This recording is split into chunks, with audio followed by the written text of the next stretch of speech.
Good evening, dear listeners of Radio Vaughan. We're back again with our English-speaking evening show, Homesick at Home. The hosts of our show are Rafi. And the lovely Ina MK. How are you, Rafi? I'm doing pretty good, Ina. How are you? I'm good. We had a fun week, and one of its highlights was the Mix and Mingle event organized by Repair Armenia. Rafi and I were the bartenders, and also we had a pleasure to introduce our show that night and to interact with new people, to make friends with them, to play a game which we're hosting. Yeah. We played kind of like a pub quiz kind of game where we came up with really absurd questions with even more absurd answers. It was fun. And moreover, we had a chance to make cocktails for the guests of the party, so it was fun, I think. Yeah. Did you enjoy it? I had a blast. It was fantastic. It was great seeing a lot of new faces too. I've gone to a lot of those Repad events, and this spring, this was the first one for spring, and I saw, 90% of the people I've never seen before. So it's kind of cool to see more people coming in. So more guests to come, I hope. And we have a guest tonight. Gabriel Armas Cardona. Did I pronounce it right? You did. Nice. Good. Hello, Gabriel. Hello. Is it cool if I just call you Gabe? Totally fine. All right, good. So can you tell us a little bit about your background? Sure. First off, let me just say thank you, Ina and Rafi, for inviting me to be on the show. It's super exciting. This is the first time in my life I think I'm on the radio, so... Cool. Ooh, we're honored. Yeah, we love to be the first. So.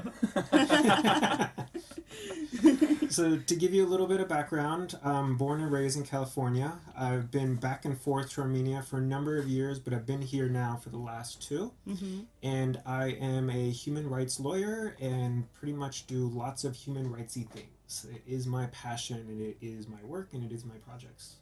So Very nice. Very nice.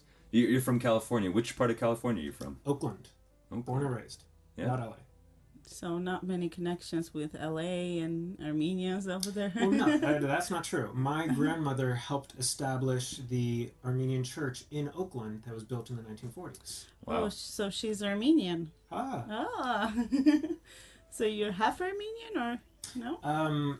I call myself half Armenian. My mom's side is all... That's the Armenian culture, and like we're never super hardcore about it. Like we don't speak the language, but my family's been involved with the church. You know, the annual bazaar we'd always attend. We've always had that connection. My dad is from El Salvador, so no Armenians there. A hot mixture. Yeah. Half Armenian. It's a California mixture. What was the food like? I'm always curious about food. So was it going to be? Were you guys eating Armenian food, or is it more El Salvadorian food? Not El Salvadorian food. Actually, so this is a perfect combination. My favorite dish growing up would be enchiladas de mole. Enchiladas is Mexican food. Mole is a spicy chocolate sauce. Savory, you use it for cooking. Served with pilaf.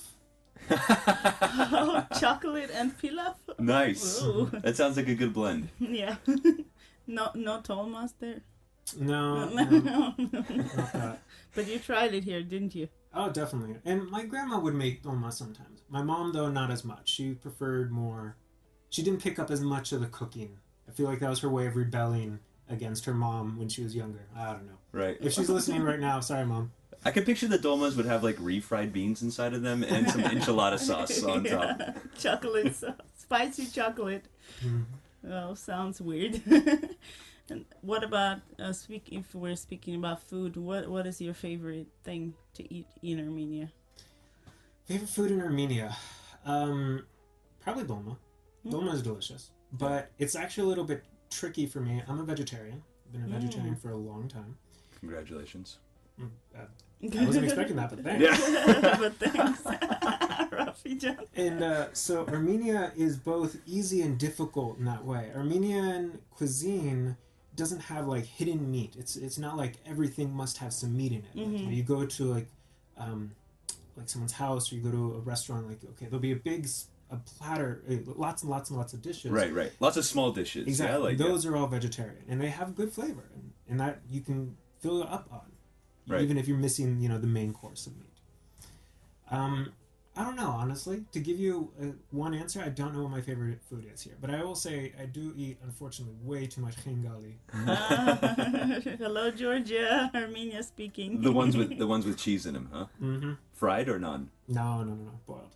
Boiled? Ooh, I always go if fried is an option, I'm going to fry it. I don't care what the food is, really. If I could fry it, I'll take the fried version. You're the one of the deep fried really Twinkies type of person. Exactly. Deep fried chewing gum, please. I'll have 2 of those. So, why Armenia? How did you end up here? Well, my origin story for Armenia is that I am unlike most people. So I came with the Birthright Armenia program. But unlike most participants in that program, I wasn't some 20-year-old that was in college or just graduated trying to figure out what to do. I was 28 at the time. I had graduated from law school. And the issue was that I graduated right when the Great Recession was destroying the legal market in the United States. My focus was public interest work, human rights. And there was just no money to do that type of stuff. So I was able to get a small fellowship that I could have used in like some nonprofit, some NGO in the United States, or I could have used it abroad. And so when I found out about Birthright Armenia, I was like, look, I'm in a place in my career where I need to do something professional. If you can help me do something that fits that, like work at the Human Rights Defender's Office, then I will come to Armenia. And they did it. And you did. So That's at that awesome. point, I couldn't say no. But so when was your first time coming to Armenia? That was 2012. And did you come by yourself or with your family? No, just me. I'm curious, like, what made you decide? 2012. How old were you in I 2012? just told the story. Oh, that was the story? I'm sorry. I thought you had visited before that time. No, I never visited. None. Can you tell the story one more time? No. The only when I say my Armenian part of my family, Rafi just doesn't speak really good English. So. Yeah. No I'll envelope. speak slower for you at often. Thank you. But actually, no, it was a really big shock because my mom's side, the Armenian side of my family, yeah, they've always had this Armenian connection, but zero connection to Armenia. No one had ever gone back except for my great aunt came once for 2 weeks with her church group. Which even that, that's huge and that's great and I'll celebrate that. But the idea of me coming for multiple months for me to be working in Armenia it was shocking for my family. Yeah, what did they say? I don't know. I can't remember now. They were shocked. But are they proud of you now? Yeah. No, definitely. I'm not trying to say as a negative thing. It was just a big surprise. But they're really excited to come back. And it's because I came here I became a conduit for other family members to come. Yeah. So my mom is actually coming in April. This will be her 4th time coming to Armenia. Very nice. Cool. We're going to have a little break and prepare some more questions for Gab. Stay tuned. This is Homesick at Home, English speaking show, and you can also watch us live on www.radiovan.fm. Stay tuned. Yeah, I hope our listeners enjoyed our new jingle. Yeah, that was awesome. We recorded that, but I didn't get to hear the music that would accompany it. I like that kind of playfulness. I think it turned out cool. Yeah. Did you like them, Gabriel? Yeah, that was fun. Nice. You must say yes when you're in this room facing us. They locked the doors. I'm trapped. So was Armenia good to you, Gabriel Can?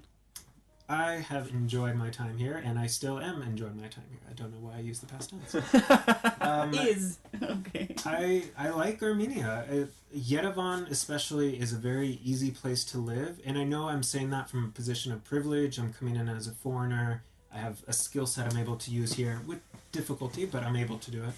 But overall, my life here is really comfortable, actually. If I want to go out, I can go to Cantron. It's not difficult. If I want to go drinking, I can take a taxi, and it costs like $1.50 or so. Right. The life here for me at least. I'm not trying to project outwards, but at least for me is very nice. What about the hard times you had here? You want to talk about it? Sure. You're on the red couch. You can get comfortable. We can make this a therapy session. Sure. No, I say this now. It's taken me years to get to this point. So, I first came here to work and I was at the Human Rights Defender's Office, which was a great experience. but that was funded by this external fellowship from the U.S. So when that ended, it's like, okay, I needed, what am I going to do next? Right, because you were kind of in a bubble at that point, I'm assuming. Like, if you're getting funding from some other outside organization, life's got to be pretty good here in Armenia. Yes and no. I mean, I wasn't living wildly in that, like, oh, I have so much money, let's just blow it all. But I mean, what Rafi mean? I think what Rafi means is you hadn't experienced the real Armenian difficulties yet. Yes, fair enough. And so after that was then, okay, now what comes next? And it was definitely difficult for a time. I ended up going back home and being stuck in my mom's house, being bummed out, trying to figure out what to do next. And I found another opportunity in Armenia, so I was able to come back. This was with Caucasus Resource Center. And then that fizzled out. Well, didn't fizzle out. That ended. It was time limited. And then I was trying to get another job, and I don't want to go into the details of this one, but it looked like I had a really good shot with an import-export bank here in Armenia, because they were going to need an English-speaking lawyer, because Armenia was going to sign this trade agreement with the EU. Oh, where are we now? And then it didn't. And then they don't need an English-speaking lawyer. So that was a huge setback. I was really disappointed, because I was really envisioning myself being able to be here long-term. And when that fell through, I was like, all right, I really need to just find something and get myself going, because I'm still early in my career. I need to develop myself. And ended up getting a job in India. So then I lived in India for a year and a half. Wow, that's quite a change. Yeah. What was your experience there? Did you can you share us a little bit about this cultural experience? India I bet is it was quite different interesting. World. Yeah. I was there for a year and a half, as I said, and I feel that I got this much of understanding. And for the radio listeners, this much is about a centimeter distance. Right, yes. This much. Yeah. It's just so fundamentally different than anything I've been exposed to I've been in the United States, all over. I lived in El Salvador for a few months with my family there. And again, I was in Armenia, but just India is a different world. I could go down the rabbit hole. I don't think you want me to. But just talking. We would love to listen to the story, I think, right? Yeah, I mean, I'd love to. Did you have to get any kind of immunizations before you went over there? Did I get any immunizations? I got them there because it was cheaper. Yeah. Yes. I think I got 3. I think my friend went over there, and he was saying that he had to take some kind of pills for anti-malarial pills or something. Yeah. And they were intense, from what he was telling me. You only take those if you really need to. I was in Delhi, the city, so, and I'm a lawyer. I work in an office. Malaria is not a major concern. So I never took those pills. What about the philosophy? So just to try and give you some sense of, and this is going to be Delhi. India, first off, is a huge country. It's better to think of India as a continent. Yeah. It's 1.2 billion people. Wow. So everything is different. You go from one part of India and then go to another part, totally different. So I'm going to be talking mostly about Delhi.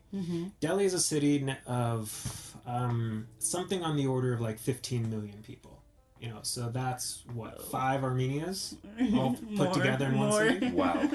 It is overwhelming. It is a constant bombardment on your senses. You never get a break. The first night I was there, I was staying in a cheap hotel near my work, and there were trucks going by on the street I was on all night, and so the noise just kind of kept me awake. And that was just the beginning of it. Like, did you think, what have I gotten myself into? I mean, I knew it was going to be a different experience. I just didn't know what it would be like. There was one day I was at the office, and my office was near, on my street, there was a church, a mosque, and a Hindu temple. Seriously, like all on the same street, because why not? Right. And it was it was a Hindu holiday, and the Hindu temple was blasting music the entire day. And it's just like, it's for the community, so it's really, really loud. And here I am inside in my office, and it's still distracting. Trying to work. Another day, it was a Muslim holiday, so the mosque was blasting music the entire day. But the Hindu temple wanted to one-up them, so it blasted louder music. Like, oh my god.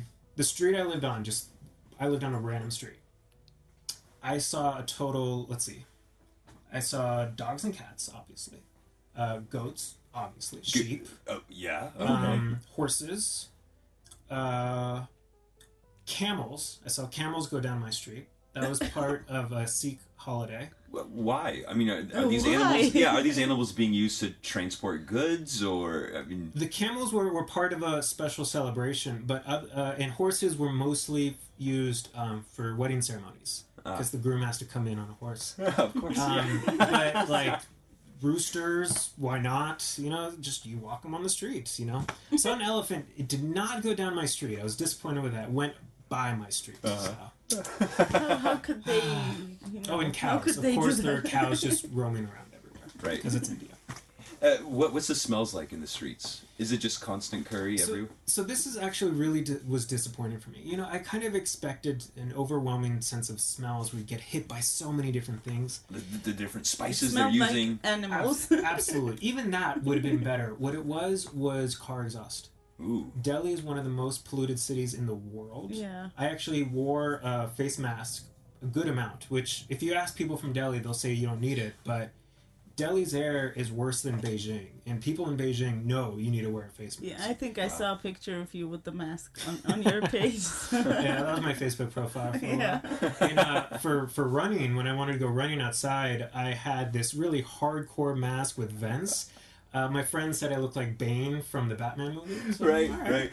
I love the idea that for running sounds like more of a health risk than it does actually a help. You know, Well, you have to weigh the pros and cons. Okay, so it's good for my heart, but bad for my lungs. Let's see. I think it's time to find out next after we come back from our break.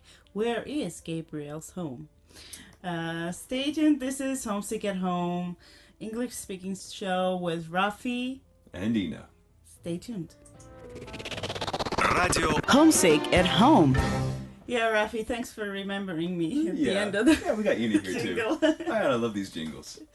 How are we doing? Gabriel? Gabe, how are you doing? Great. Good. And So that we played a song per Gabe's request. yeah, it was specially for our guest, Yeah, reincarnation. Eli Lava. How would you translate that? It's all good. It's all good. Yeah, it's still good. So why that song?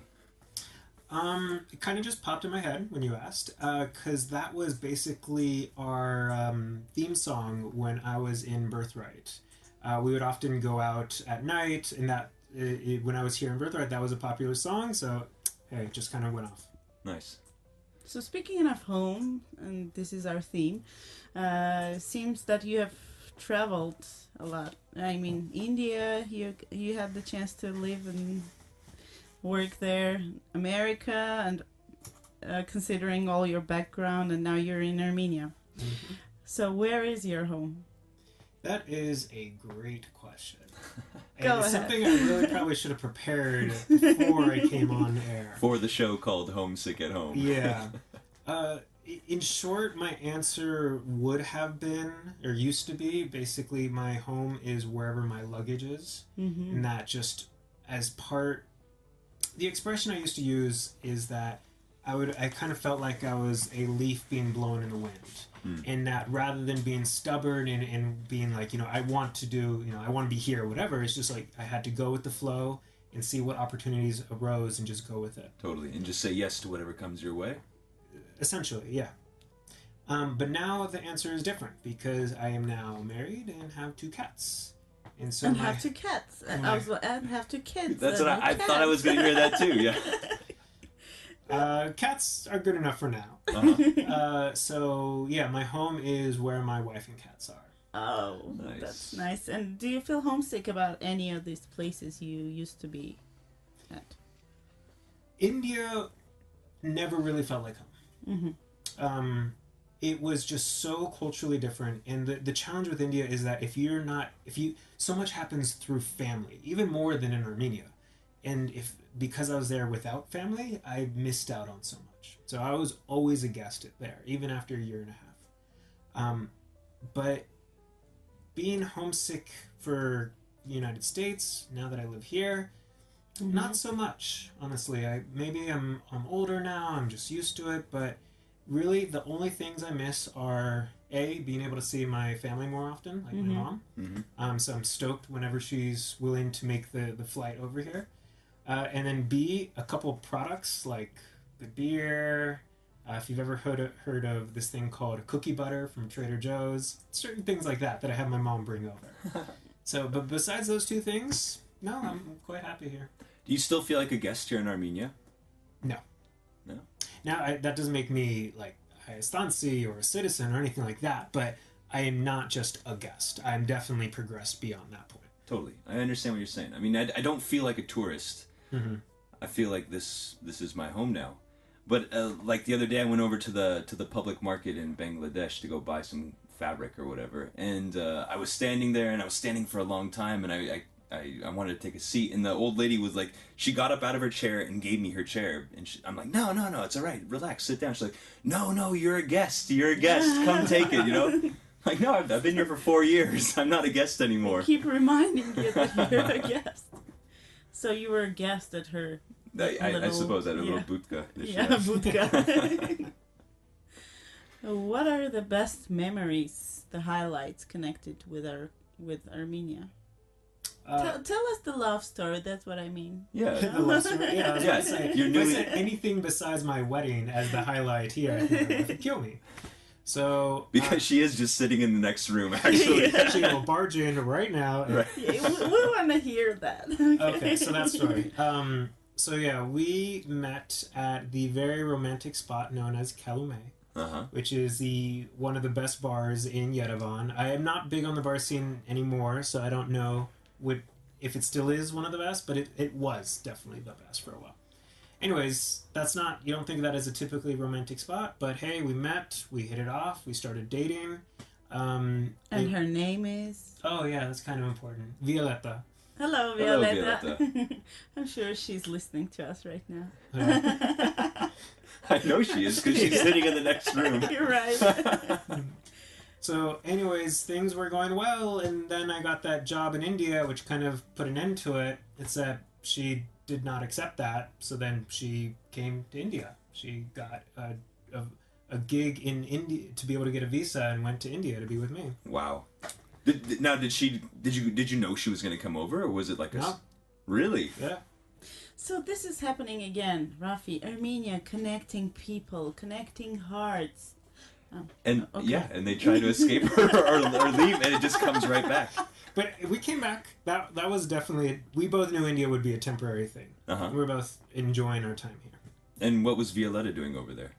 She was volunteering for a women's rights organization. She's not in human rights at all, but she was volunteering with them as a requirement to do a visa. And then she was doing her own work above and beyond as an online contractor. She works in IT. Oh, nice. Cool. One of those great jobs where you can kind of do it from everywhere. Yeah. So your wedding was here in Yes. Armenian church? Or Not in a church. Not a typical wedding? Because of timing, we had our wedding in March, and that is during Lent, and that means you can't have it in a church. Yeah. Oh. Right. So we did not have it in a church, which neither of us are particularly religious, so that was okay with us. A little less okay with our parents, but that's reality. Yeah, it was a very nice wedding. We got really great photos and video and all that. Nice. Did you have friends over, or was it really small? I had Armenian friends, like my Haystansi friends and my Spirkai friends that live here. You know, they came, but sadly, none of my friends from the United States made the trip. My family made the trip, which I'm very happy about. For some of them, it was the first time ever to this hemisphere, the world. Right. So it was a big deal. That's awesome. So I think we want to know, what do you do now, right now? Well, right now, I am big sitting project. on a red sofa. So, I'm a human rights lawyer. Currently, okay. Yes. So I'm a human rights lawyer, and for people might think, okay, if I'm a lawyer and I'm barred, I'm certified to work in New York, why am I here? Like, I can't go to court here, and that's totally true. So I basically, for my work, is I'm working as a consultant with different NGOs. The skills that I bring are unique. The education that I got in the United States is incredibly valuable here. It almost just doesn't exist. And so I'm really able to contribute to what these causes, which I'm really happy about. Like, I know that I'm able to make a difference here, and that's just absolutely fantastic. I mean, that's why I went into this field of work. And on top of that, by being a consultant, kind of doing contract to contract work, it allows a lot of flexibility in my time, and so I'm actually able to do side projects that really interest me as well. Which now, if I can make a plug, I just started my own YouTube channel called Insight Human Rights, and this is a channel to be an easy introduction to the idea of human rights for everyone.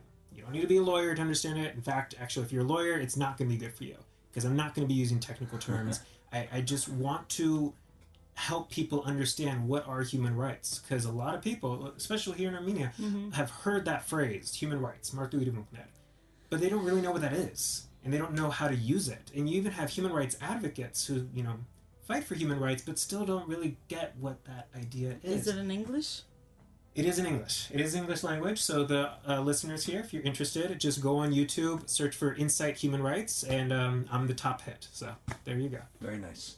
I think you should have Armenian subtitles if you want. If you want Armenians to. There we go. To understand I'll start hiring some translators to do that. Nice. Are human rights are the same human rights global, or do human rights change depending on where you are in the world? Human rights themselves, global. They're universal.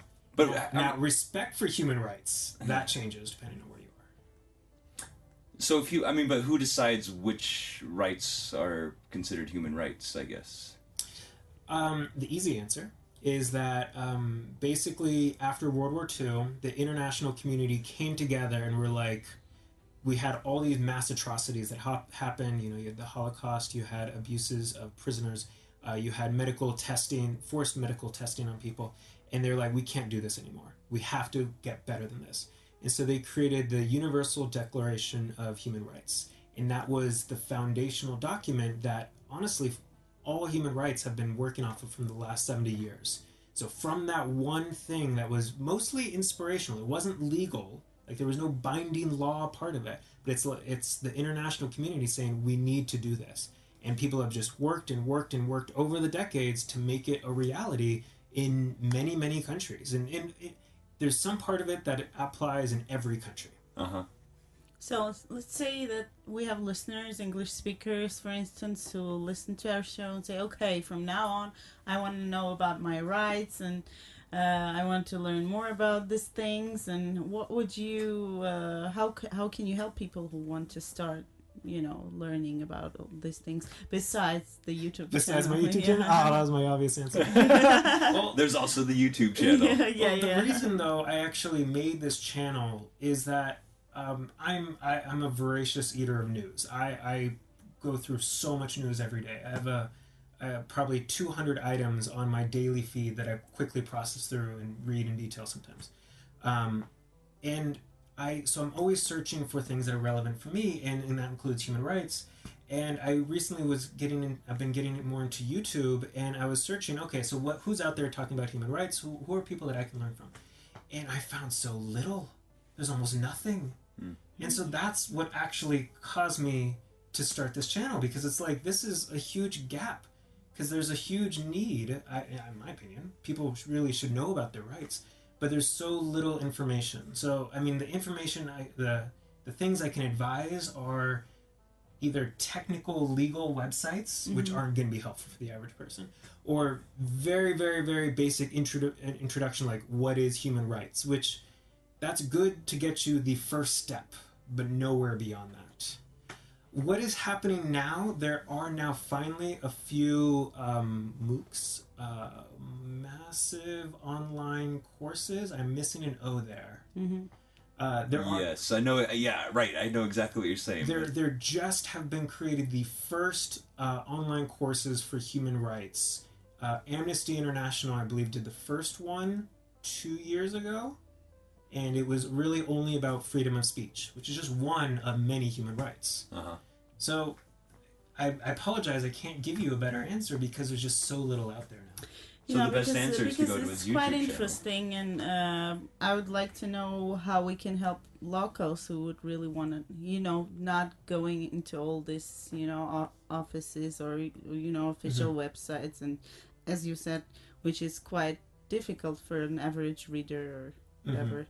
So it's quite a cool thing, your YouTube channel, and I hope that someday you will have the subtitles. So I'm still curious about think about it. the human rights. Do they often probably clash with governmental law or cultural values, perhaps? And what are some of the more common ones that you see that often clash with those older cultural values? Well, if I can, there's a lot of ways to take that, but I'm actually going to take one of the current issues in Armenia, if you don't mind me getting a bit into the weeds. Please, Sure. please do, yeah. So I've been working with women's rights organizations now for a few years, and one of the big things that they've been fighting for in Armenia is a domestic violence law. Domestic violence is a big problem in Armenia, and they are trying to raise awareness, which they have been successful on that generally. And now they're trying to get a law passed that will actually make there be forms of justice, ways to deal with domestic violence that currently just don't exist in the law. Right now, an abuser can be, could pay a fine as a batterer. He committed battery, like which is the same crime as if, Raf, if I punched you in the face, that type of thing. Doesn't get into the details of the nuance that domestic violence has. So that need of a domestic violence law is something that Armenia needs, but there are a lot of forces that are fighting against it, and they say that this law will disrupt the traditional family, even though it has nothing to do with the cultural dynamics, has nothing to do with how men and women interact with each other in general. What it does do is stop physical and emotional violence and psychological violence. Is there an independent, like an office or an independent place where people can go and, like, for instance, have their complaints about? Well, the number one answer for that is certainly the Human Rights Defender's Office, the Martu Urivuneri Pashmani Grasenyak. Yeah. That's for human rights in general. But for domestic violence, I personally am not aware of really any state institution that will be able to give much help. In theory, the police say that they will help, but in reality, sometimes they do. Well, because this is what I was going to ask you. What if people don't really believe in law and that they are actually they can apply with their complaint and get the right defend from the law? That's why a lot of people just prefer to stay silent and not do anything. Right, because they don't trust anything's going to actually happen. Yeah. If anything, it might make matters worse if they make a complaint. It's definitely possible. It's really unfortunate, but that's the reality. I'm not trying to dismiss that at all. And so right now, one of the best avenues are NGOs. For example, the Women's Support Center is the creator of the first women's shelter in Armenia that's held to international standards for survivors of domestic violence. So when the situation gets so extreme that the woman has to leave, she has a place to go, which is huge. Because if she has no escape, that, what do you do if you can't escape a terror? Wow. I mean, it sounds like quite an undertaking to be involved with a project that big. I mean, are you feeling pretty optimistic about the work that's being done over here? There is so much need, and there's not enough people to do that work. That's why I feel like I can make a real contribution here, which I'm glad about. But I do feel optimistic that there are people that are committing, their lives and their careers to make this change happen, to make this country a better place for these people without these human rights violations. And they're doing it, and it's fantastic and it's awesome. There are struggles, there are challenges, but every day they're facing them. We learned about your passion. Now we would like to know, what are your hobbies? Yeah. How do you cool down and cool off after getting involved with all that? We know about the cats. What else? What else is there? This is the one problem with working in human rights, is that when you're talking about human rights, you're either talking about boring legal stuff or something that's probably really depressing. So, to change the subject, probably my biggest hobby it was photography, but that kind of channeled into the YouTube video channel. Now I'll go with running. I really like to run, and running. Yerevan is a great city to run in. What? It is? I don't live in Cantron. Okay. So Rafa, please don't center. interrupt our guests. All right, sorry, go ahead. So How great is it over here? I live near Victory Park, which is a fantastic running place. So I go run there. Last year I was running about 3 times a week. It's great. Now winter just ended, so now I'm just getting back into running. Do you run with your cats? Or alone? That would be ridiculous looking. But it's amusing to visualize. Yeah, I'm picturing either cats on a leash or guard cats Because running side by side. Because I heard Rafi told me that one of your cats have a Bluetooth. Yeah, was it a Bluetooth device? You had some kind of signaling device between your cat and you at home, just in case. We have these little tags that have Bluetooth on it, yeah. So when we put it on their collars... So now we need to speak about the animal rights violation. Right. Totally. Okay, keep going, Gabriel. So yeah, no, running, but no cats involved. That would be really funny. That would be really cool if I could do it. I got my smaller cat to be okay with riding on my shoulder, so like I can walk around the house with the cat on my shoulder. Uh-huh. Maybe it has some parrot in its ancestry.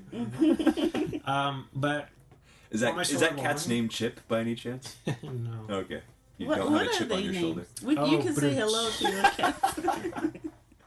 Yeah, what are the cat's names? They are Onyx, who's black, Onyx. and Wink, who only has one eye. Oh, Wink. So she's Okay, winking. no She's always Armenian winking. names, Yeah. thankfully. What about your phobias? My phobias. Yes. Do you have any? I don't. Nothing jumps to mind. No? ooh. I'm a pretty rational, Elevators, logical, snakes. boring person. Snakes? No, Spiders? I used to have a snake. Fear of the irrational, perhaps? Fear of the irrational. Fear of The irrational unknown. people. Yeah. Having to argue with an irrational person. Ah. There you go. You found one. So you guys have, how many cats do you have? 2 cats. Nice. I went over to Gabe's house like a month ago, and the one cat, I think it's Wink, it is gigantic. No, that's Onyx. That's Onyx? Yes, the black cat. Yeah, I'm pretty sure he has like part jaguar inside of him. Yeah, probably. He is a little over 5 kilos, so he is a big cat. Yeah. And which is, we got him, he was a rescue that I picked up almost right nearby here. I was sitting in the park next to Vernissage, and there was just this little black cat that came by. It was little at one time. Then, It was yeah. very little. It was like the size of a mouse. There were some girls that were feeding it ice cream, and so I wasn't paying attention, and then the girls left, and then the cat was there. I'm like, hey, you left your cat. And they're like, oh, that's not our cat. And it's a tiny little cat. I couldn't leave it there. So that's how we got Onyx, and then he grew. Was Onyx the first cat? Yes. And then came along Wink, and then do you guys have any more plans to continue the family? Absolutely. That's what I was going to ask. It's a big surprise for our family, but we have a plan of getting a dog. Wow. Is everyone in the family on board with this idea? They'll have to be. Well, Gabriel, speaking about family, when is the right time for a man to create a family? I mean, not time-wise, but... You're talking about, I'm assuming you mean children in this and for a family, not pets. Children as well, maybe.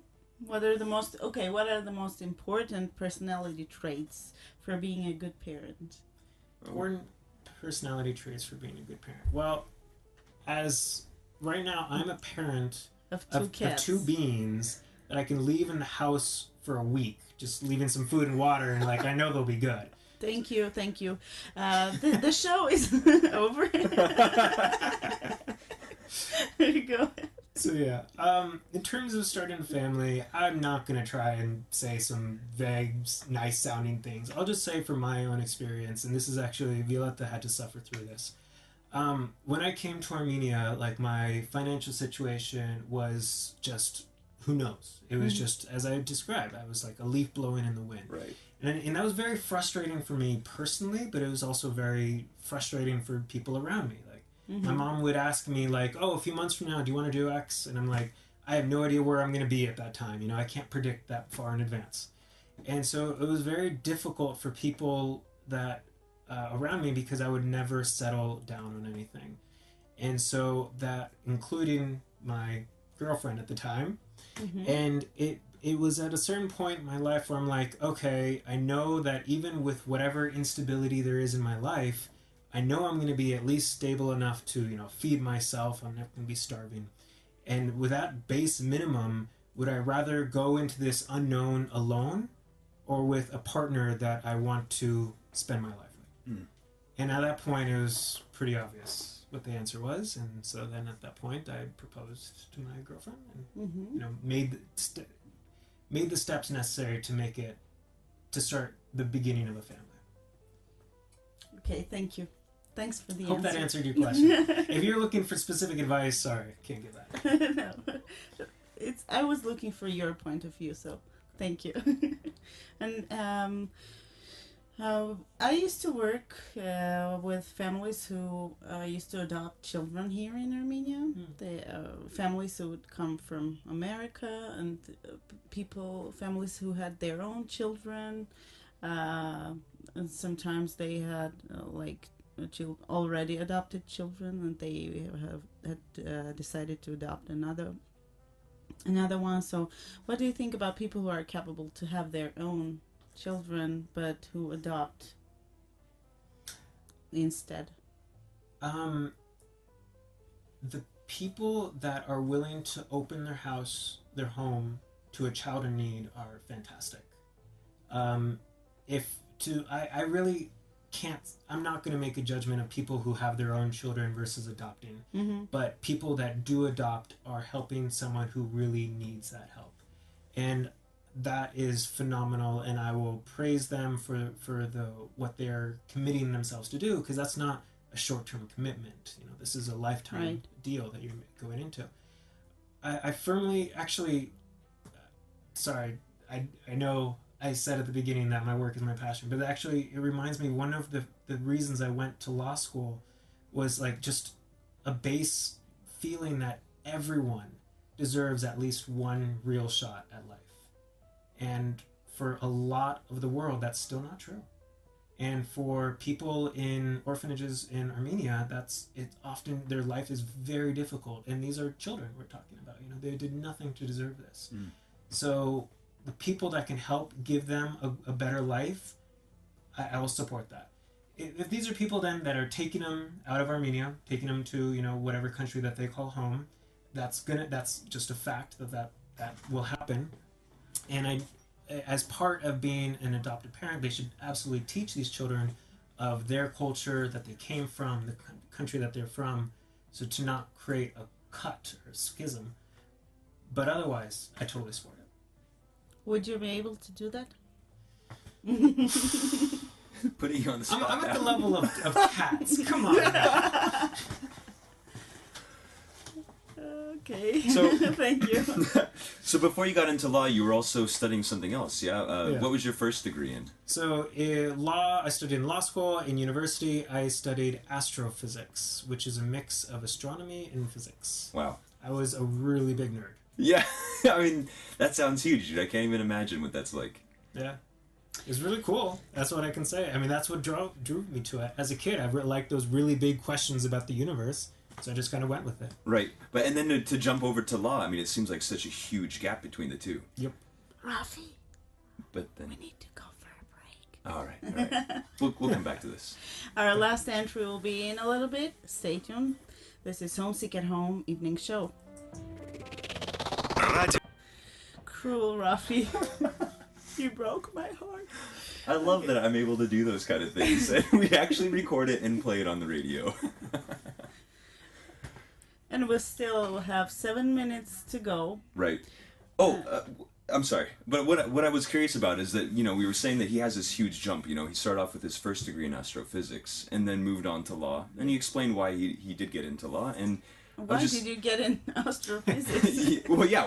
Okay, let's start. First off, why did you get into astrophysics, and what was that moment? What was that click that said I wanted to get into law? Okay, so first one for astrophysics. I was looking at the sky. After that, when I was 5, I went to the public library. My mom got me a book on the planets. I still remember that. But Were you more into planets or dinosaurs? Planets, definitely. I was dinosaurs. When I was 12-ish, there was a show called Stephen Hawking's Universe. Stephen Hawking is the guy in the wheelchair. I'm sure you know who I'm talking about now. Yeah. And that show blew my mind as a kid and was like, this is what I want to study. So it was all about really the big stuff of the universe, how the universe has developed, the study of cosmology, which is those exact questions. Like, it's not just about stars and planets. It's about the biggest stuff we can even envision and conceive of. Yeah. So, yeah. And then from that as a kid, I was a big nerd, and I just kept going with it all the way through college. And then, why law? Well, basically, the short answer is I went on a road trip around the U.S., and I was staying at someone's house at the time using Couchsurfing, which is a really great website if you ever want to go travel somewhere. And I woke up early, and I pulled a book from their bookshelf called Confessions of an Economic Hitman. And I'll keep it really short, because I know we don't have much time. Basically, the book is about American imperialism and how the U.S. Exploited developing countries using technical, legal, and economic ways. And the exploitation could be for anything, like getting first rights to Ecuador's oil, getting military bases in the Philippines, getting UN votes, that type of thing. And I was just like, this is really messed up. This is bad. Someone should do something about it. And at that point, I knew law school was already a little bit in my radar, and I was like, well, I could go to law school and I could do something about it. So, I mean, at that point, I studied for the law school entrance exam. I did well on it, got accepted to law school, and I was like, all right, well, here I go. Here he is. Inspiring. Astrophysics lawyer. Do you ever tell people that you studied cosmology and they like look at you funny thinking that you play with makeup? All the time. All the time. Do they ask you about horoscopes? That one less, but that one I've gotten a few times. Yeah. No, that was a common thing. I always had it off. I'll be honest, I always get the two mixed up myself, you know, like cosmology about the cosmos, cosmetology about makeup. Oh, now I get it. Is there anything Gabriel wants to add to our show? Maybe your impressions about our show. You know? Let me evaluate this. No, I mean, I have enjoyed being here. I'm glad that you guys exist. We need more English language content here in Armenia, because one of the issues in Armenia right now is that most of the rest of the world, well, at least most of the rest of Americans, people in the United States, will be like, what did you say, Romania? Mm-hmm. Yeah. And it's just, right. Armenia's not on the radar. I used to get that. Yeah. When I was in the U.S. as an exchange student. Yeah, I bet. It's frustrating. Yeah. Do you go to school by wearing leaves? Do you go to school by camel? Camel? Why? And then you'd have to spend, the next 10 minutes explaining the story of Armenia to Yeah, them. yeah. Mm-hmm. Yeah, I happen to have the map of, I always open the map and then showing them where it is. Mm-hmm. And it's just frustrating because this culture is so old. There's so much heritage. It's a rich, valuable history that has so much interesting stuff going on in it, but it's just not on people's radars. They don't know about it, and that is really unfortunate. And while obviously I am supportive of creating new content, new culture, new art in Armenian, because it will be most useful for Armenians, having it in English is a way to reach out to the rest of the world. And by that I don't mean just United States and Europe, because we're now in the 21st century where English is the de facto language for most people. When I was in Cambodia, I saw Cambodians speaking to Chinese people in English. It's just the So, default ladies language. and gentlemen, listen to Homesick at Home every Friday from 9 to 10 with someone new. Thanks to our guests for coming here tonight. We enjoyed having you here. Yeah, thank you very much, Gabe, for taking your time. It was really, really interesting. Yeah, I learned all these new things about cats and astrophysics and human And rights. human rights. Yeah, a nice mixture. We wish you good luck in whatever you do, and we will support you. Thank you so much, and I'll And- support your show. Thank you, and hope this is not the last time we're seeing you here. Yeah, and one last time, tell us where people can find you on YouTube. The channel is called Insight Human Rights. Just search that on YouTube bar. It'll be the first thing that pops up. Awesome. Great. Have a great weekend, y'all. We'll see you next Friday. Bye-bye. Bye-bye.